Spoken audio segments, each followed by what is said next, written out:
भवबीजाङ्कुरजनना रागाद्याक्षयमुपगता यस्य ब्रह्मा वा विष्णुर्वा हरो जिनो वा नमस्तस्मै।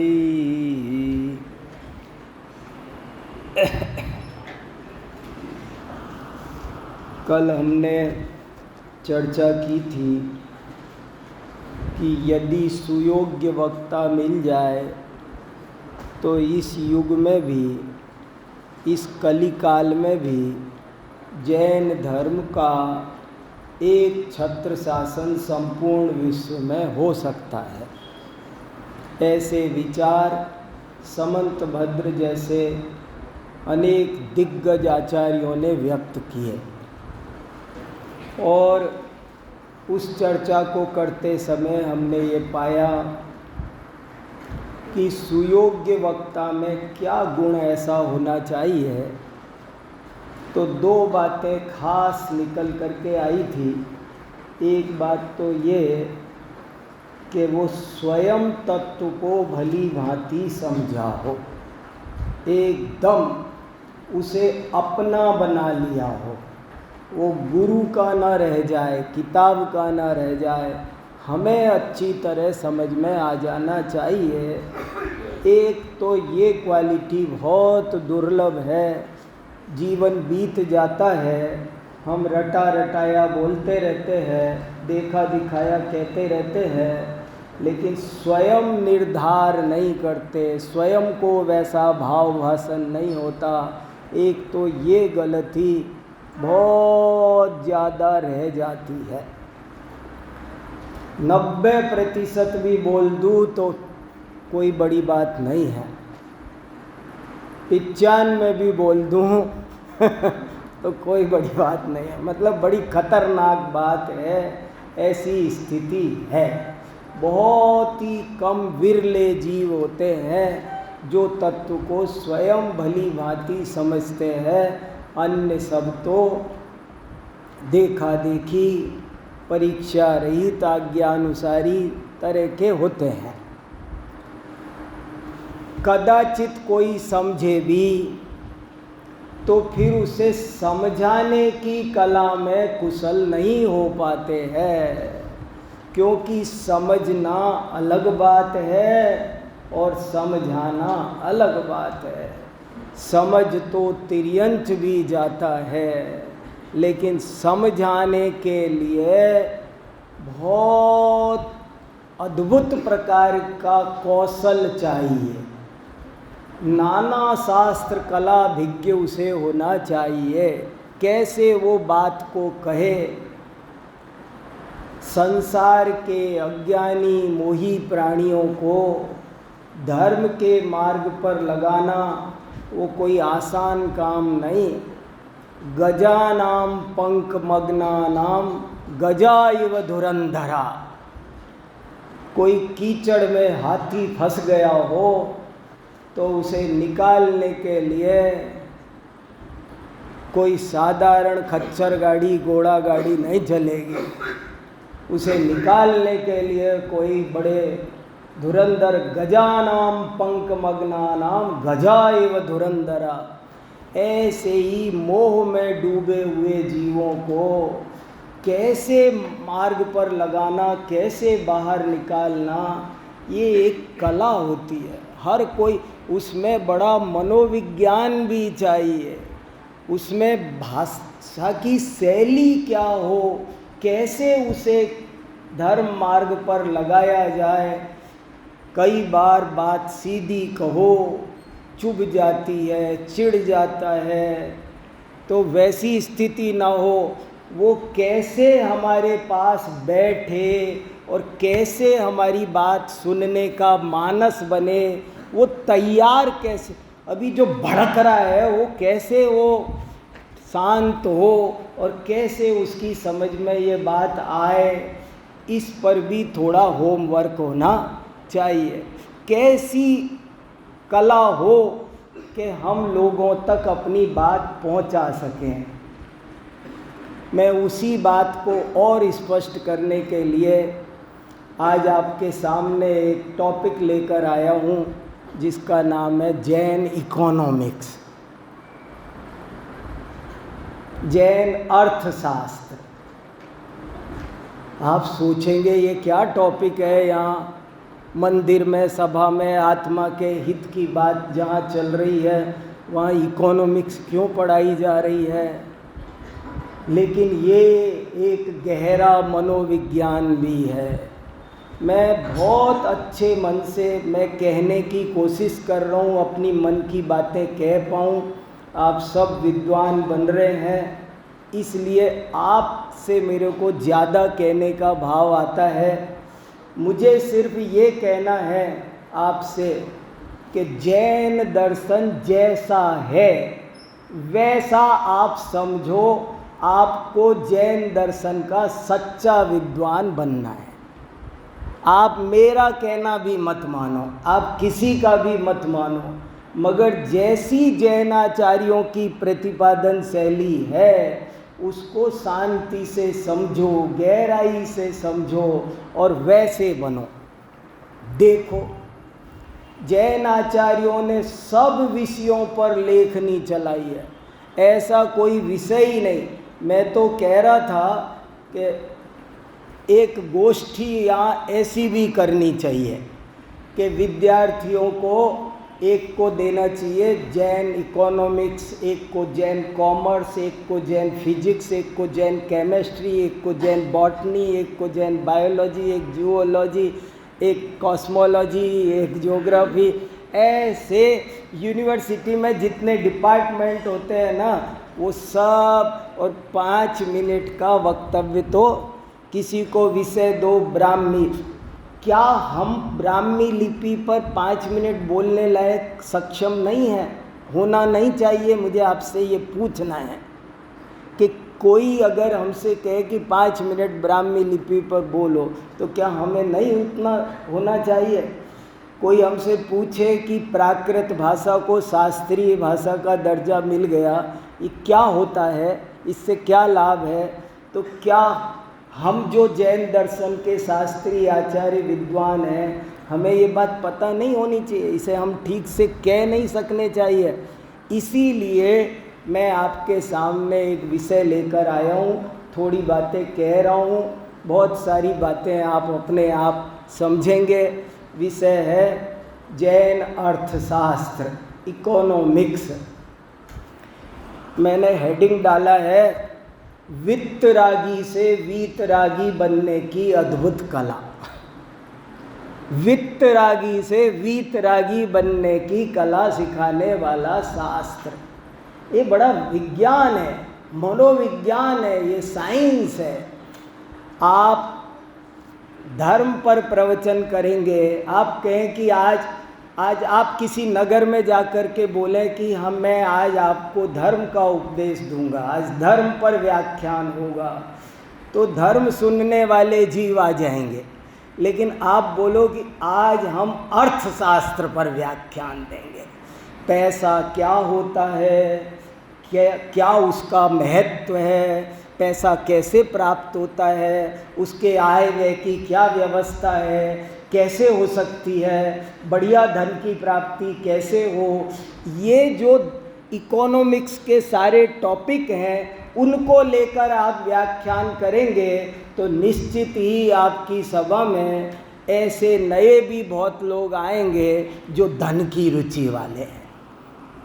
और जब वो आएंगे तो आप धन की परिभाषा बताएंगे, लक्षण बताएंगे, भेद बताएंगे, तो आप समझाएंगे कि तुम धन माने केवल रुपया पैसा ही धन समझते हो, पर धन तो अनेक प्रकार का होता है। धन तो अष्टलक्ष्मी की तो दुनिया पूजा करती है, अष्टमहालक्ष्मी। पैसा एक ही तरह का नहीं होता है। तुम खुद ही कहते हो हेल्थ इज वेल्थ, तो स्वास्थ्य भी धन है कि नहीं, उसकी कितनी चिंता कर रहे हो? तुम रुपए और डॉलर की चिंता तो कर रहे हो, लेकिन ये भी एक धन है कि नहीं? टाइम इज मनी, इसकी भी तुम परवाह कर रहे हो, उसको भी काउंट कर रहे हो कि नहीं?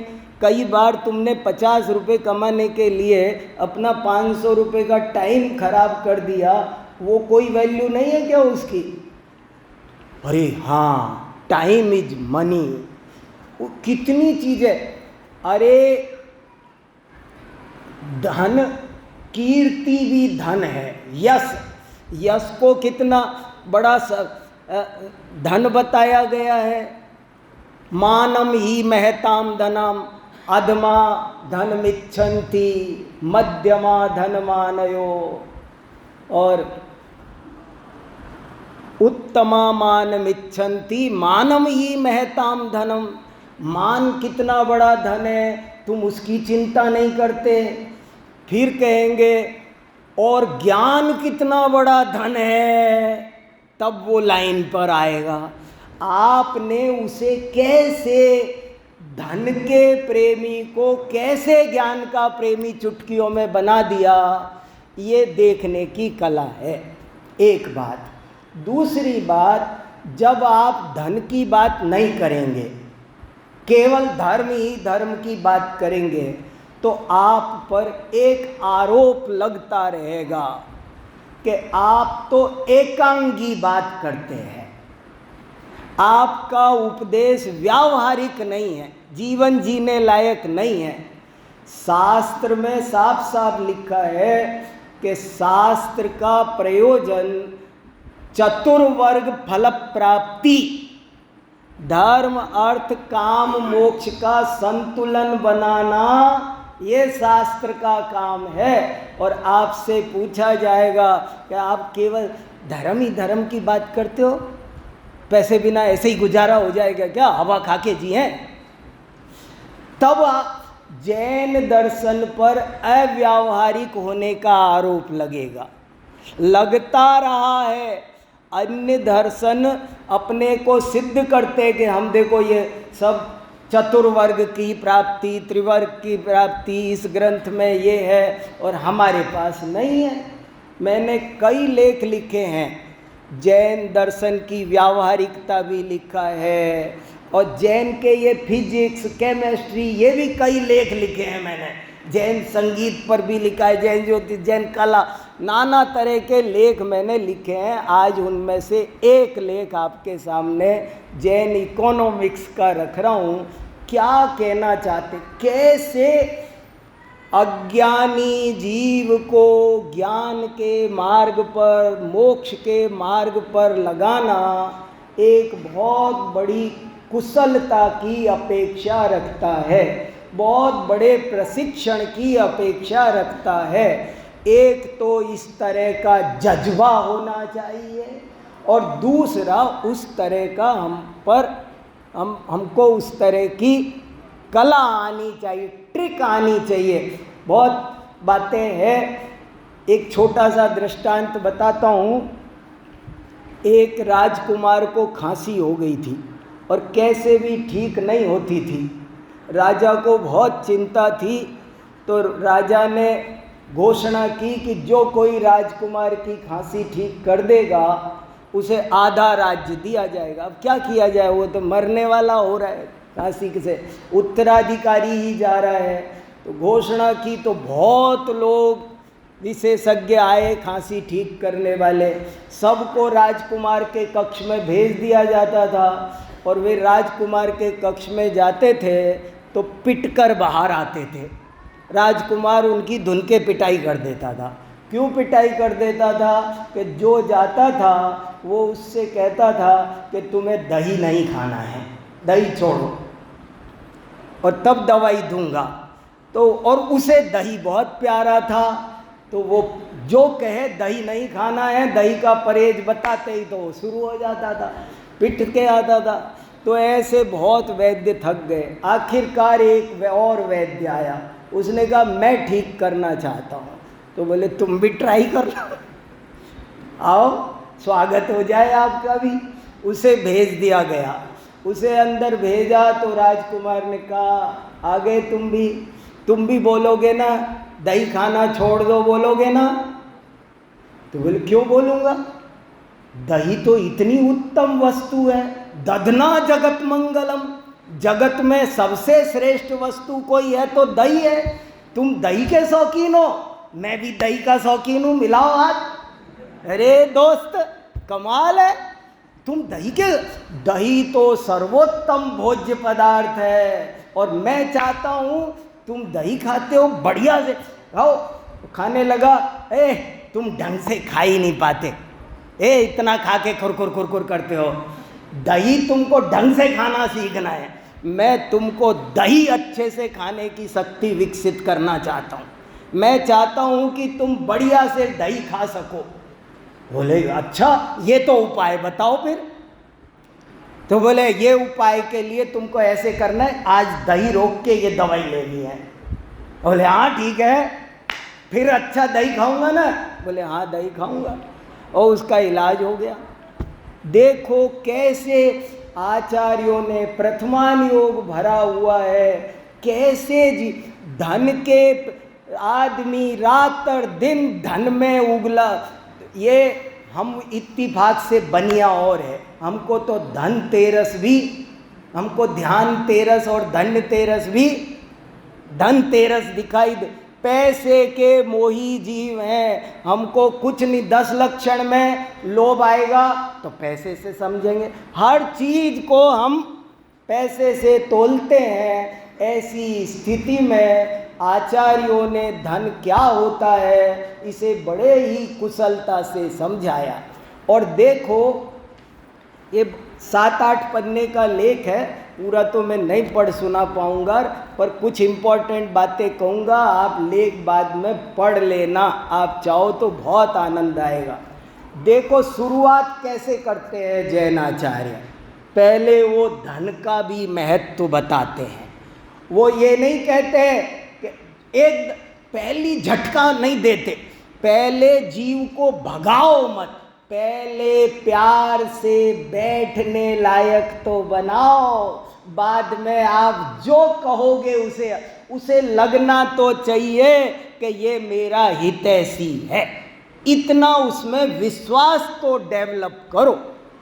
तो कैसे विश्वास डेवलप किया, और धन की जो व्यावहारिक स्थिति है, मैं ये कहना चाहता हूँ आप सबसे बहुत अच्छे मन से कि जैन विद्या जैसी है उसे वैसी समझो, सर्वांग पढ़ो, अच्छी तरह पढ़ो, ईमानदारी से पढ़ो। ऐसा नहीं है कि किसी भी चीज़ को आंख मीच करके निषेध करना। जैन आचार्यों ने इसमें मैंने 25 गाथाएं और श्लोक ऐसे उद्धृत कर रखे हैं जिनमें उन्होंने ये लिखा है कि हमारे जीवन में धन की कितनी उपयोगिता है।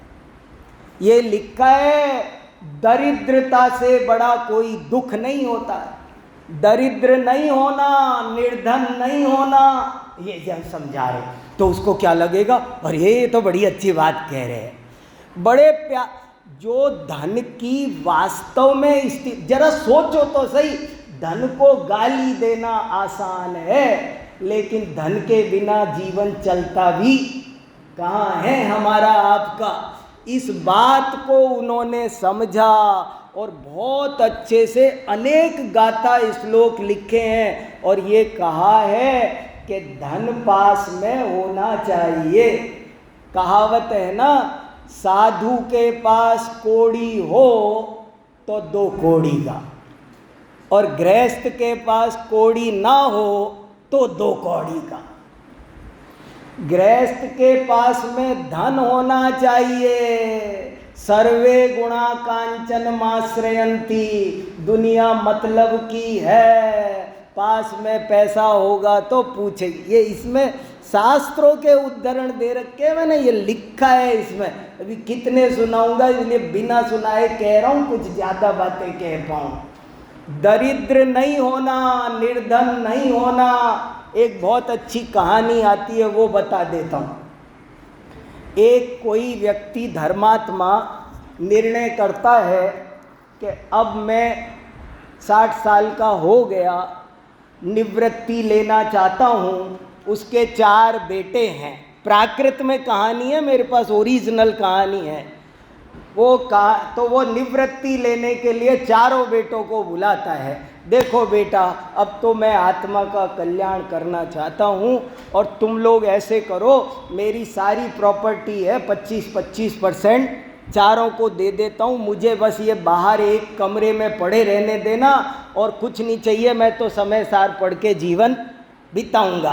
तुम सिर्फ मुझे 2 फुलके 1 कटोरी मूंग की दाल दे दिया करो और कुछ नहीं चाहिए। 4 बेटे बहुए हैं, मुझे क्या करना, मकान तुम्हारे नाम, बैंक का अकाउंट तुम्हारे नाम, सब कर दिया। सब करने के बाद में थोड़े दिन तो दाल रोटी मिलती रही, लेकिन थोड़े दिन बाद बंद। वो कहे वो दे देगा, वो भाई कहे वो भाई दे देगा। कमरा खाली कब होगा इस इंतजार में, कोई नहीं दे रहा। उसके 4 बेटे उसे 2 रोटी के लिए तरसाने लग गए। मैं क्या करूं? बहू कहती बच्चों को तैयार करके भेजूं कि तुम्हें रोटी दूं, तुम रोटी की पड़ी है तुम्हें। ऐसे बहुत संकट में जीवन हो गया। तब वो अपने एक सुनार मित्र के पास जाता है, कहता है मैं तो बहुत दुखी चल रहा हूँ आजकल। तो सुना और सारी कहानी सुनाता है। तो वो सुनार कहता है तूने गलती की है, ऐसा करेगा तो ऐसा ही तो भरेगा, दुनिया मतलब से चलती है, कोई किसी का बेटा होता नहीं है, तूने गलती की है। तो बोले अब मैं क्या करूं? तो सुनार चतुर होता है, उसने कहा मैं इलाज कर सकता हूं अभी भी। बोले क्या इलाज? तो उसने एक छोटा सा बॉक्स दिया, छोटा सा लोहे का बॉक्स, और उसमें कंकर पत्थर भरे और ताला लगाया और उसको दे दिया कि अब रात को तुम एक तो कमरा खुला मत छोड़ के जाया करो, ताला लगा के जाया करो, और रात को इसे थोड़ा सा बजाया करो। और इसमें से है ना ऐसे डम डम 21, 22, 625, 701 गिना करो, कंकरों को गिना करो। तो गिनने लगा रात को ऐसे। तो सुबह बेटे बहू पूछते हैं पापा वो आप क्या गिनते हो रात को?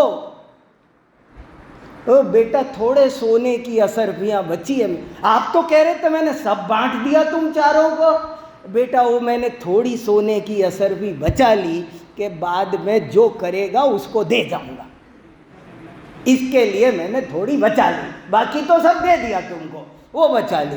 अच्छा ऐसी बात। दूसरे दिन से दाल रोटी आने लग गई, वो कह मेरी ले लो, वो कह मेरी ले लो। एक कहानी प्राकृत में लिखी है, धन को व्यर्थ और निरर्थक कहने वालों को आंख खोल देने वाली है। पैसे बिना कोई पूछेगा नहीं, पैसे का जीवन में बहुत बड़ा महत्व है। ऐसी बारीक बारीक बातें इसमें लिखी है, और लिखने के बाद में फिर उस धन की समीक्षा की है, वो धन कैसे आए, और सब वहीं पहुंच गए कि ये धन, इस धन की क्या कीमत है? जो ज्ञान धन की कीमत है उसके आगे इस धन की कोई कीमत नहीं है। न भ्रातृभाज्यम न च चौर्यहार्यम न राजहार्यम न च भारकारी व्यये कृते वर्धत एव नित्यम विद्या धनम सर्वधन प्रधानम। असली धन क्या है? विद्वान सर्वत्र पूज्यते स्वदेशे पूज्यते राजा। वो जिस धन का दीवाना बन रहा था, अब ऊंट पहाड़ के नीचे आया, उसको अब समझ में आया कि ये धन अलग चीज है, और सरस्वती के भंडार की अपूर्व कोपि कोशोयम विद्यते तव भारती। बताओ कितनी बड़ी बात लिख दी। तो ऐसे उसकी आंखें खुलती है कि ये भी सब धन है। धन माने जो उन्नति का साधन हो, धन माने जो सुख का साधन हो। साधन शब्द ही अपभ्रंश होकर धन बन गया। तो जो अब उन्नति का धन साधन, ये रुपया पैसे से ज़्यादा नहीं, कितना रुपया पैसा काम आता है और कितनी अपनी प्रतिष्ठा काम आती है कि नहीं। समाज में दिक्कत आती है तो कौन ज़्यादा काम आता है। तुम पैसे के खातिर अपने परिवार से बिगाड़ करते हो, अपने पड़ोसी से बिगाड़ करते हो। अरे वो भी प्रेम से बड़ा कोई धन नहीं। प्रेम धन अनमोल। तो अब इसकी आंखें, अरे मैं तो एक ही धन समझता था, मैंने तो सारी जिंदगी उसी के पीछे लगा दी। तब उसका आंखें खुलती है और फिर उसमें ये सारे पक्ष जो इकोनॉमिक्स में पढ़ाए जाते हैं वो सब पढ़ाए जाते हैं। जैसे धन की प्राप्ति कैसे होती है। अब एक एक पॉइंट 50 लेक्चर दो। एक महीने आप किसी नगर में जाओ तो मैं जैन इकोनॉमिक्स, मैं धनवान बनने की कला सिखाने आया हूँ। तो कहेंगे अच्छा मुझे तो बनना है। धन कैसे प्राप्त होता है और सर्व प्रकार का धन। कीर्ति धन के बारे में बड़ा अच्छा श्लोक है। अद्यापि कीर्ति कन्या कौमारम व्रजति महत दुर्वारम सद्भि न रोचते सा संत तस्यैव न रोचन्ते। क्या मतलब हुआ कि कीर्ति रूपी कन्या आज तक कुंवारी ही बैठी है और लगता है आगे भी कुंवारी ही बैठी रहेगी, क्योंकि वो जिसे पसंद करती है वो उसे नहीं पसंद करते हैं, और जो उसके पीछे सीटी मारते फिरते हैं वो उन्हें पसंद नहीं करती।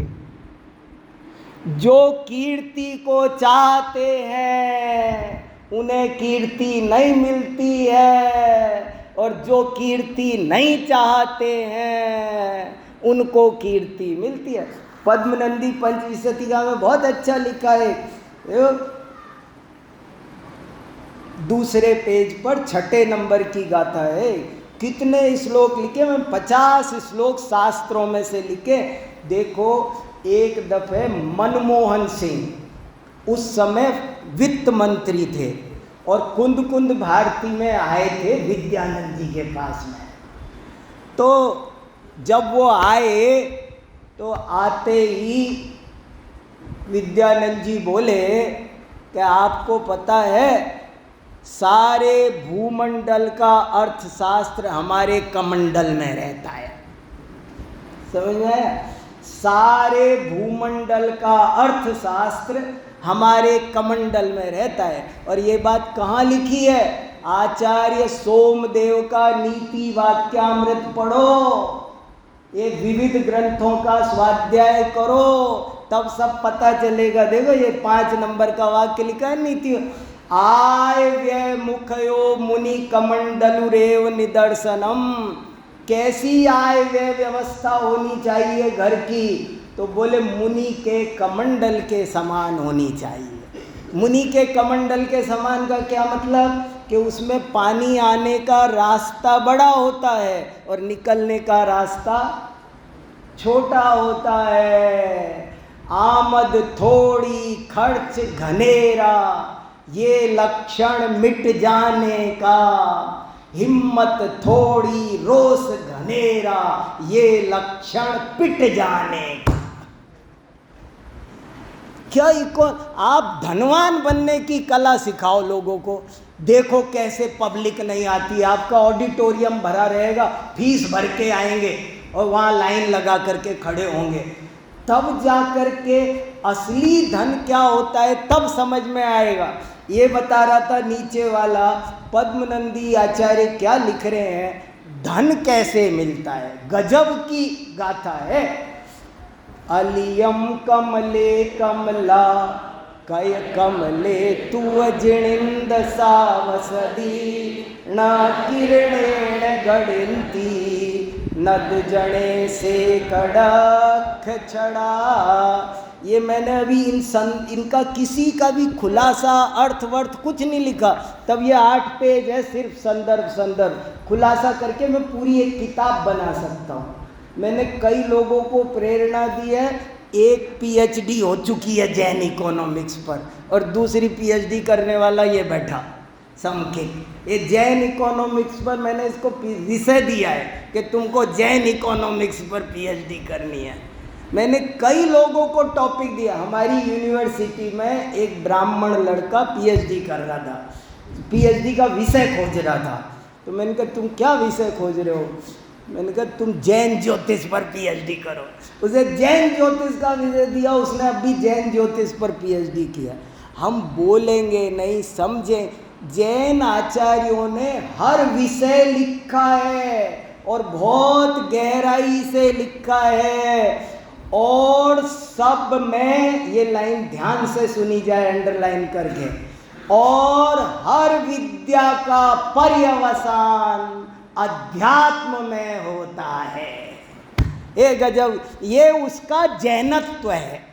उनके हर विचारों में, वे चाहे व्याकरण बोलें चाहे कुछ बोलें, उसमें अहिंसा है, अनेकांतवाद है, अपरिग्रह है, उसमें तत्वज्ञान है, उसमें आत्महित की।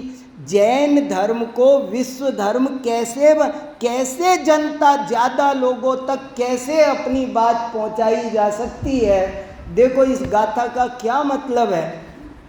इसमें लिखा, ये ऋषभ देव की स्तुति है।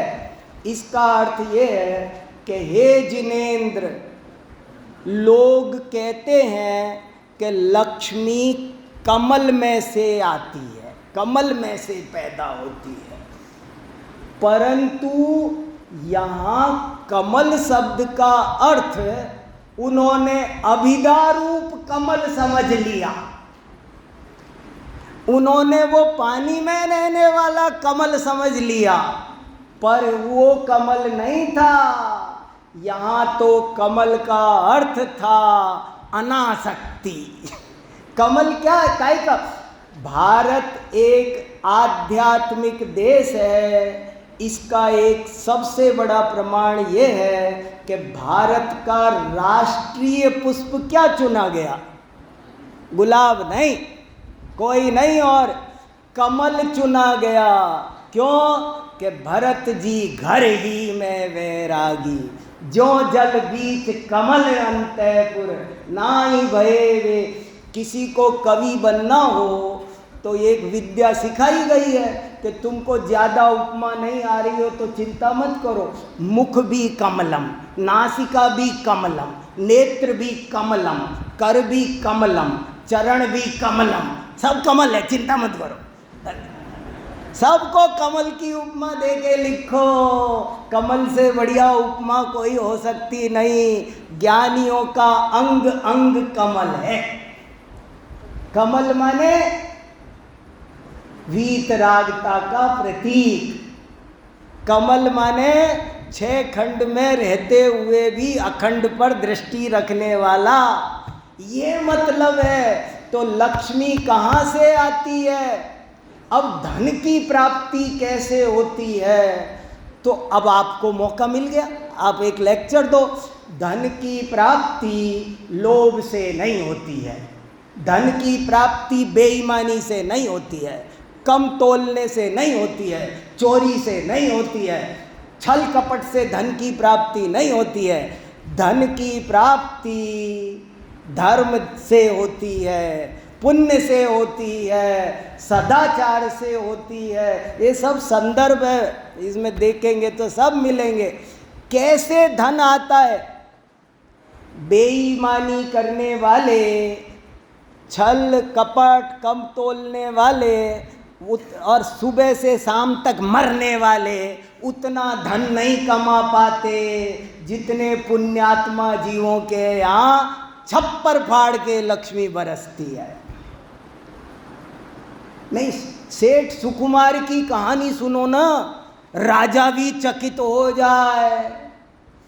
रत्न कंबल खरीदने की हिम्मत राजा में नहीं, और वो कौन खरीद रहा है? एक जैन श्रावक। ये धर्मात्माओं के घर में जो लक्ष्मी के पीछे लगते हैं, लक्ष्मी उनको नहीं मिलती, और जो लक्ष्मी से पीठ फोड़ते हैं माया छाया एक सी, घटे बड़े छिन माय, इनकी संगति जो लगे, तिन्हें कबहू सुख नाय। माया तो छाया के समान है, आप उसकी तरफ जाओगे तो वो दूर जाएगी, और आप पीछे हटो तो पास आएगी। कैसे कैसे राजा जिस रत्न कंबल को नहीं खरीद सकता, उस रत्न कंबल को खरीद करके मुझे बना जूतियां बना दो।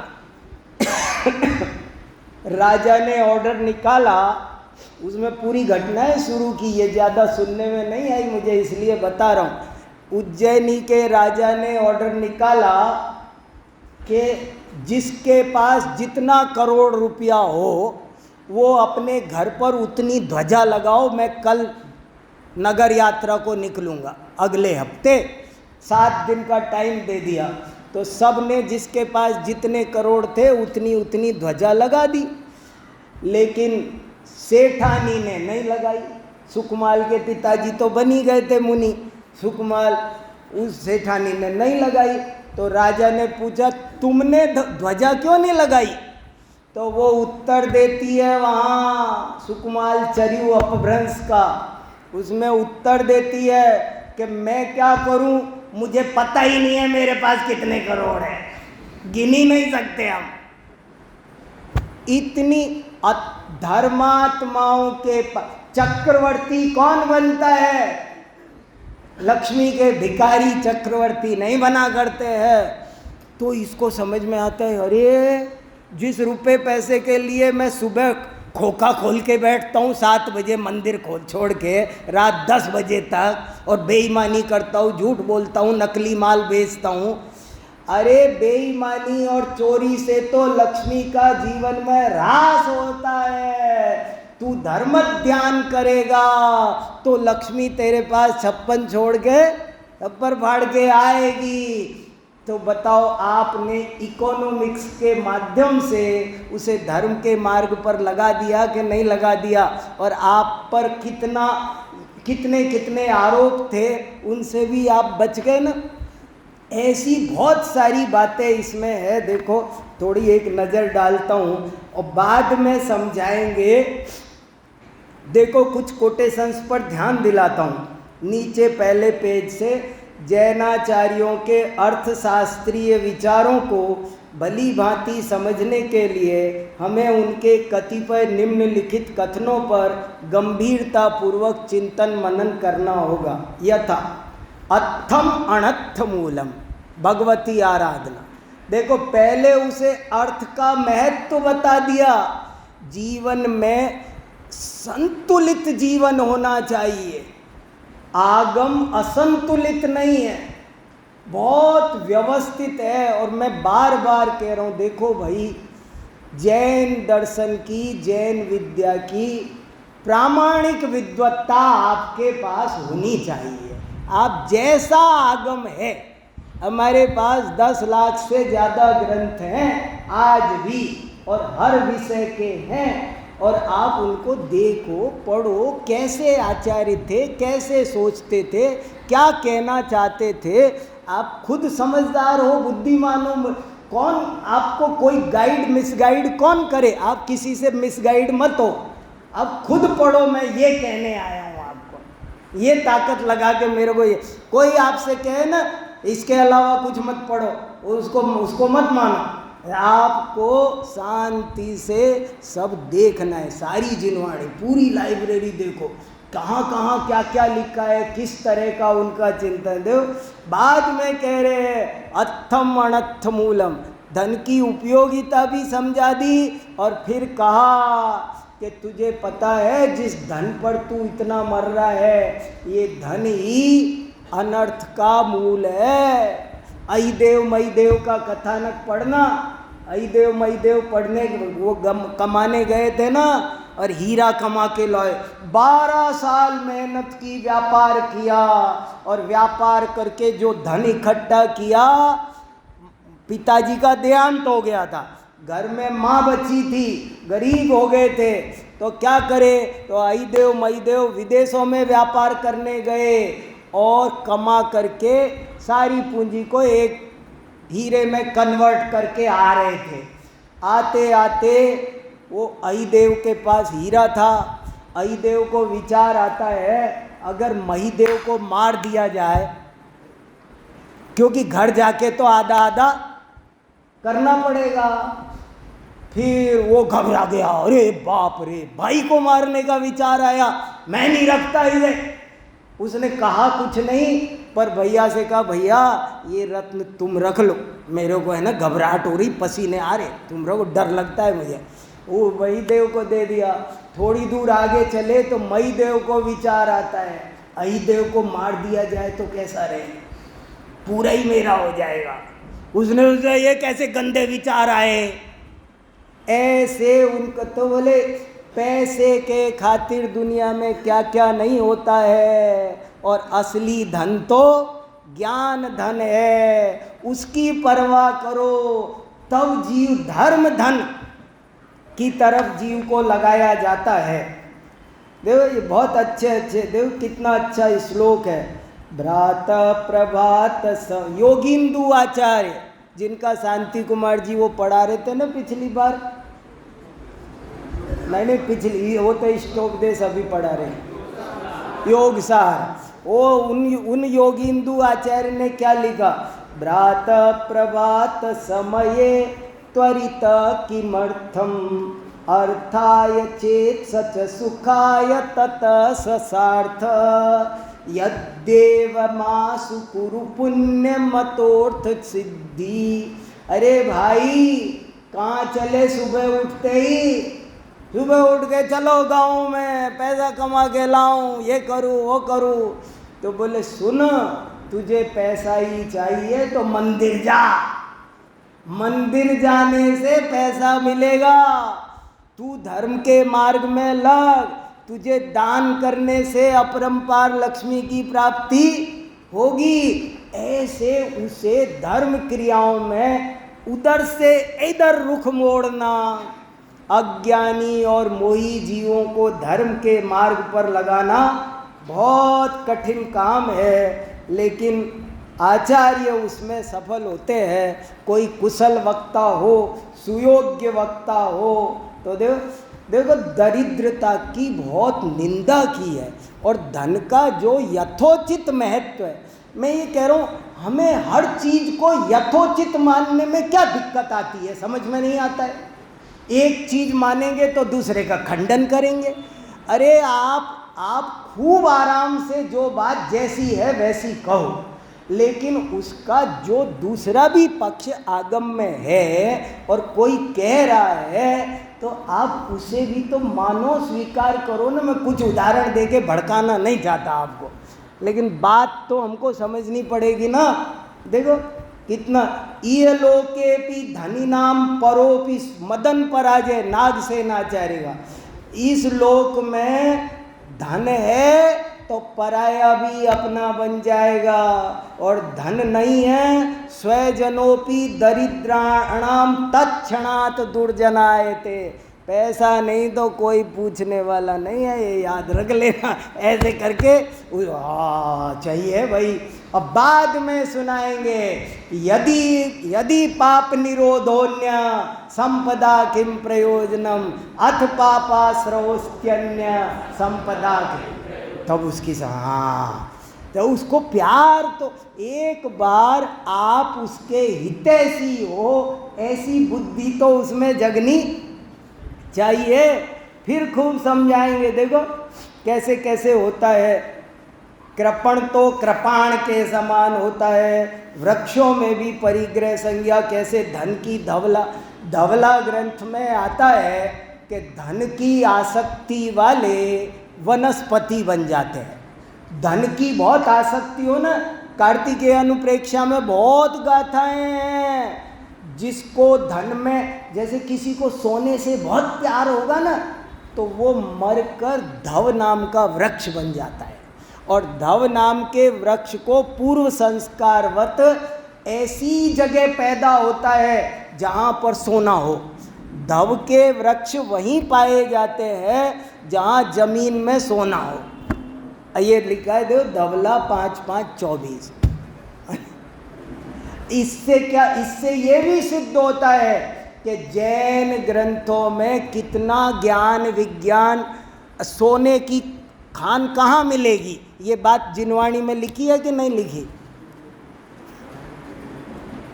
नहीं, सोने खुदाई करने के लिए भी मसाला इन्होंने बता रखा है ना, सोना बनाने की विद्या भी बता रखी है, सोना कहाँ मिलेगा वो भी बता रखी है।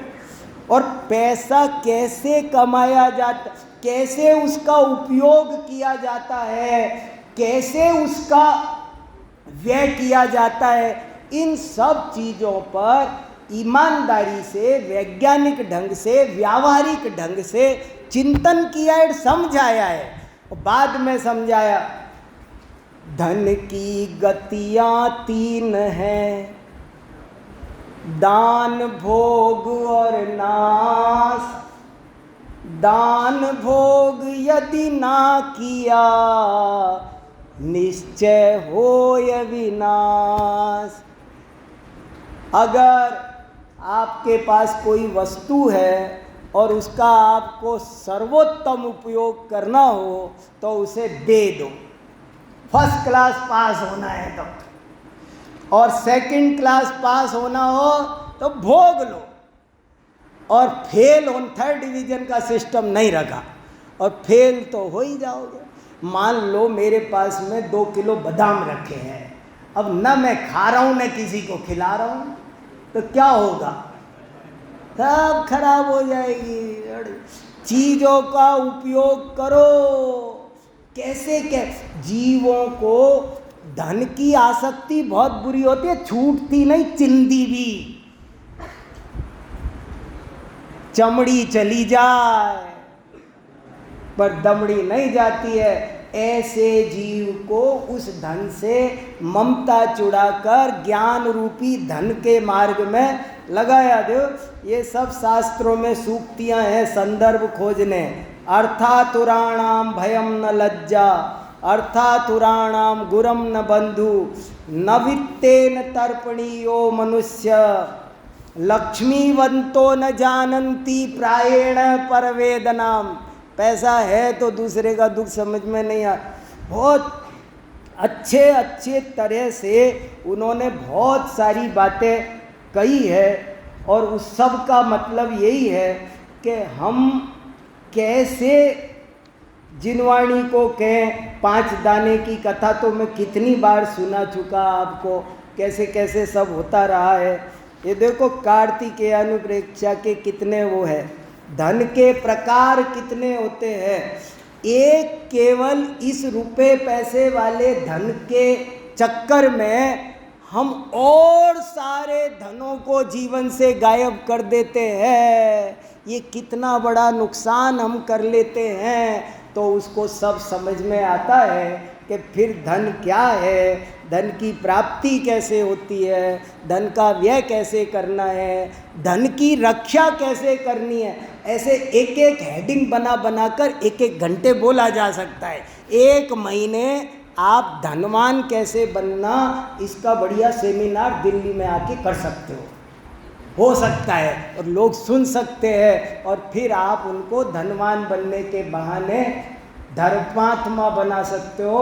SP भारले जी हो तो ये काम और अच्छे से कर लेते हैं। ठीक है, तो इसी भावना से कि हम सब जिन शासन को समझें, अच्छे से पढ़ें और अच्छे से पढ़ाने की कला सीखें, इसी भावना के साथ मैं मेरी बात पूरी करता हूँ।